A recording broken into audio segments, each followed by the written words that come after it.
Hallo zu einer neuen Folge PS Speicher TV. Ich bin hier in der Hauptausstellung und heute schauen wir uns mal ein ganz außergewöhnliches Motorrad genauer an.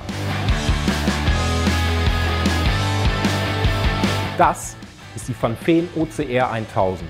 Weniger als 50 Stück wurden von diesem Motorrad zwischen 1976 und 1978 produziert.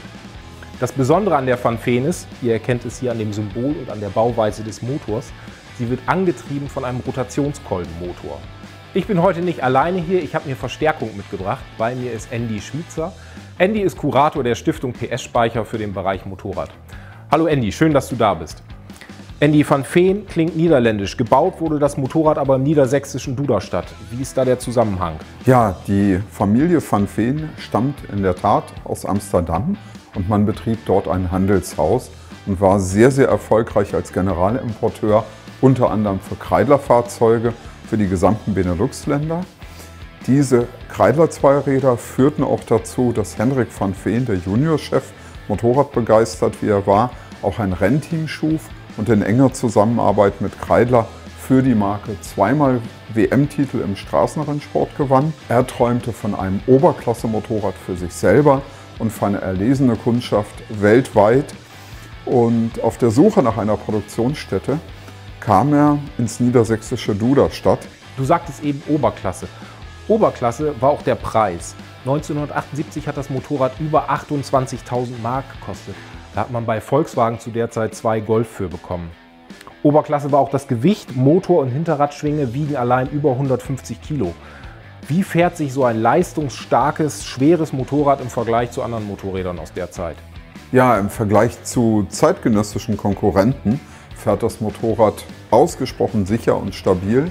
Durch die sehr stabilen und hochwertigen Fahrwerkskomponenten und den langen Radstand ist das Fahrverhalten jederzeit sicher.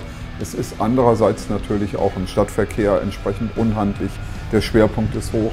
Rangieren ist fast ein Albtraum mit dem Gesamtgewicht von 330 Kilo. Und der andere Punkt, der an dem Motorrad ganz massiv besticht, das ist das Drehmoment. Das Motorrad läuft aus niedrigen Drehzahlen aus dem Stand raus unheimlich kräftig los. Es kickt geradezu. Es war damals die drehmomentstärkste käufliche Maschine überhaupt am Markt. Daher reicht auch ein normales Vierganggetriebe, das bei Motorrädern damals schon nicht mehr üblich war. 5 oder 6 Gänge waren Standard. Hier werden mehr Gänge gar nicht vermisst, weil das Motorrad wirklich über so einen breiten Drehzahlbereich bärig Kraft hat. Der Verbrauch liegt, wenn man mit der Maschine unterwegs ist, zwischen 10 und 16 Litern Benzin auf 100 Kilometer. Und dazu kommt noch das Öl, das der Motor verbrennt. Danke Andy für die Infos.